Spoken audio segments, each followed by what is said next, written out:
introduce ourselves. My name is Amadea, Dyah, and Maia, and My name is Ivana.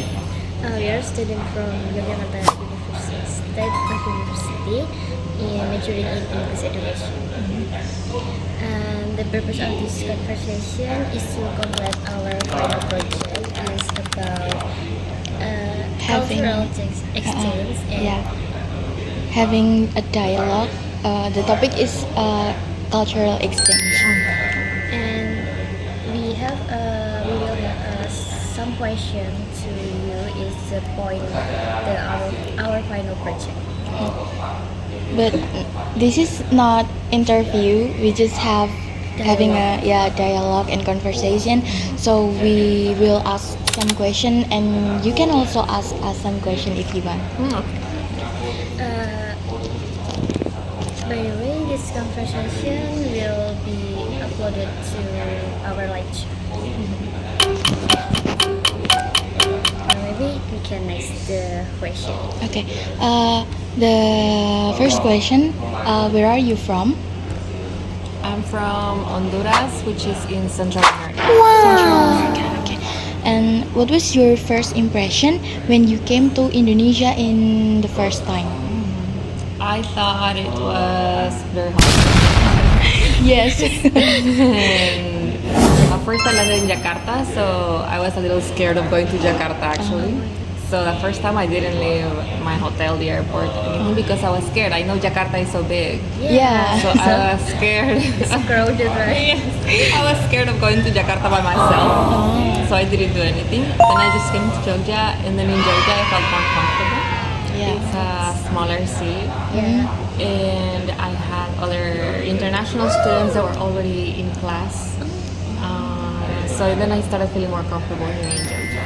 But my first impression was that Indonesia was very big. And one thing that really stands out is that the people is so nice. So the friendliness is really different from the other countries. It's immediately you land in the airport in Jakarta, people is so much more friendly. Yeah. I want to ask, you study in UGM, right? Yes, May I know your major? it's law, Oh, master's degree. yeah. The next question, have you ever experienced culture shock in Indonesia? What happened and what happened? Yeah, I think not a shock. I think I don't experience like shocks, but there's things that I notice that I don't do that. That it's new for me. Like the way we respect the teachers. Yeah. It's quite different than in my country. Oh. There's like the level of respect Yeah. is so much more apparent by the way like we try to ask the most polite question that we possibly can if we have to ask a question. We wait for the teacher to leave the classroom. Yes. We greet the teacher with much respect if we find them.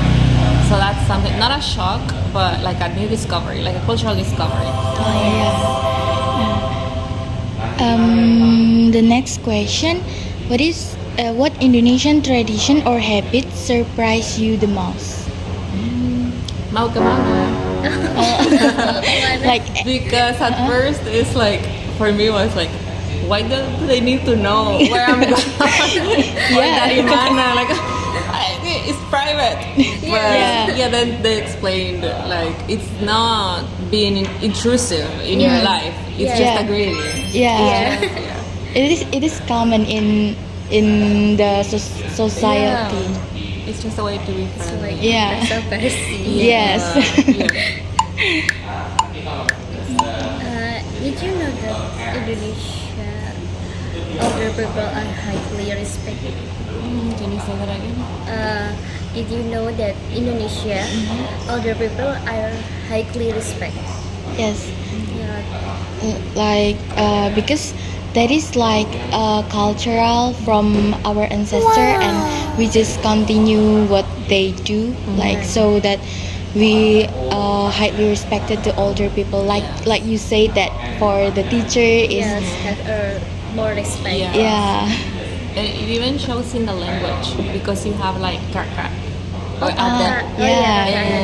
And so there's an age difference. Yeah. Yeah. And then in Spanish, we don't have a word for older sibling or younger sibling. We just have brother or sister.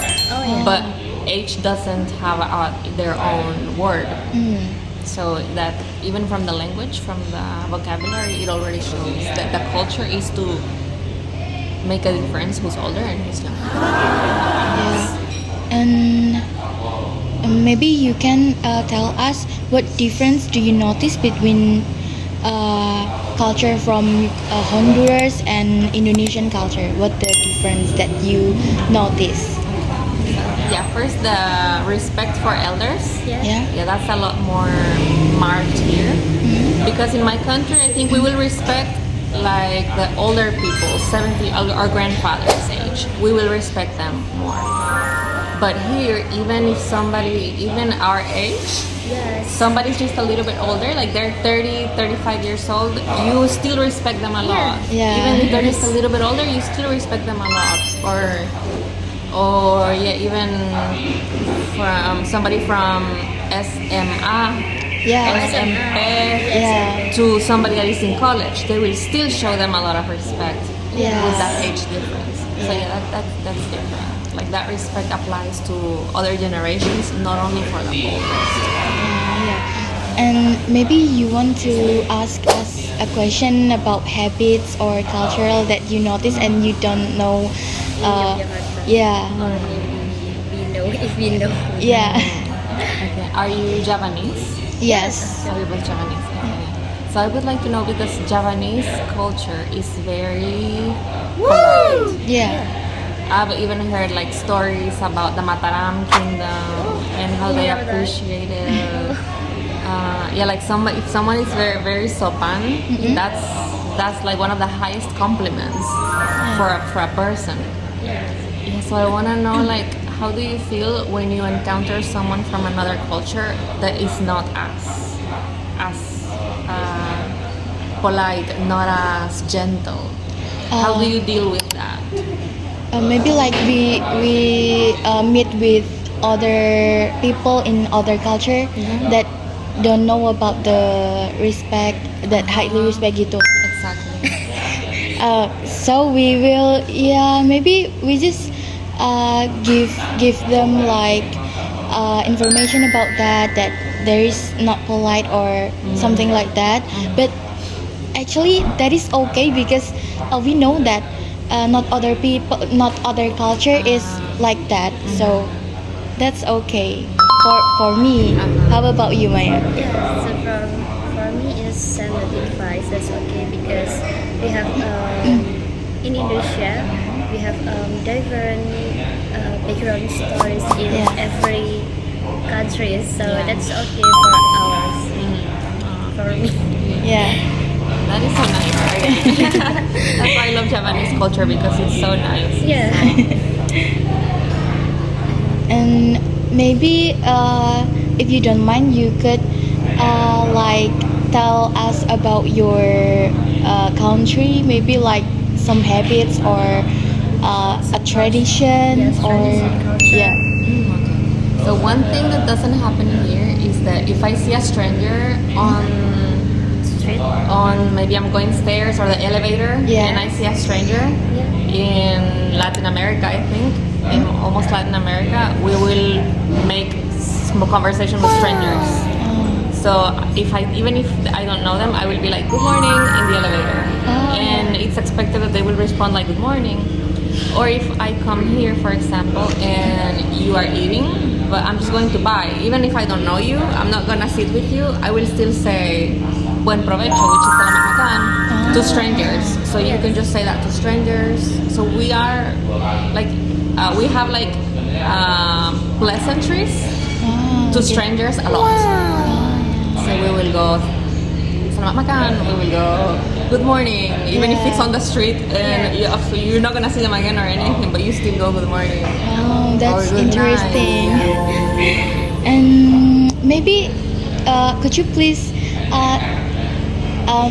tell us about the tradition in Honduras, if you don't mind? So let's see tradition. Yeah. So So in Honduras, we don't have modern like tribes. So when we meet someone, it's not like we identify by tribes, Yeah. because the tribes are already like very mixed with the population. So it is only maybe like African Hondurans. You will see that their skin is black, they're darker. But then everybody else is just like a combination of my skin color, a little bit darker, a little bit lighter. So we don't have like tribes that defined.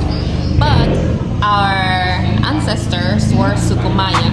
So the Mayas, they were like, so our traditions, but that was like a very long time ago. Because when colonizers came, Spain was the colonizer in Honduras, so they kind of eradicated a lot of the traditions in the Mayan culture. So some of the things that have survived would be perhaps the Maya numeric system. In school we learn the numbers like the Maya. So the number is not 1, 2, 3, or the symbol is the just symbols different. are different. Okay. The symbols are different. So when we are in school, we try to still preserve that part of learning the Maya numbers, and also some traditions like corn is very important. It was very important for Mayas and us. Even around the month of August, it's like harvesting for corn. So we will have like the families will come together, and there will be like food based on corn only. So a lot of things made only from corn, like fried pancakes made from corn, and then also like boiled. We call them tamales, made from corn that you wrap them in banana leaves or corn leaves, and we boil. So we have a lot of products that come from corn. That's a tradition, and then we also have something called bombas, which are poetry. But it's like that comes already from the time when the colonizers mixed with the natives, and then Spanish was already the language. So during the time of the colony, there were these bombas, which are a combination of like people that was very eloquent in Spanish would say poems, and it's usually in a couple, the men and women, and it's usually like a flirty poem that you tell the other person. And maybe so there's a lot of food that made by corn in Yes. Honduras. Yes. I hope I can try it someday. Yes. The most famous is tortilla. Tortilla. Yes. I can eat tortilla for breakfast, lunch, or dinner. We eat tortilla all day because it just really goes with anything, with rice, with chicken. So it's combined with another dish. Yes. In itself, it doesn't have flavor, the tortilla, because it's like a flatbread from corn. Flatbread. So it doesn't have any flavor. It just goes together with the meal. Okay. So in the Honduras, what the mother tongue? Spanish. Spanish. Okay. What else? Do you want to add something? No. So maybe that's all that from us. So thank you for your helping, and this means a lot to us. Thank you for having me. Yeah.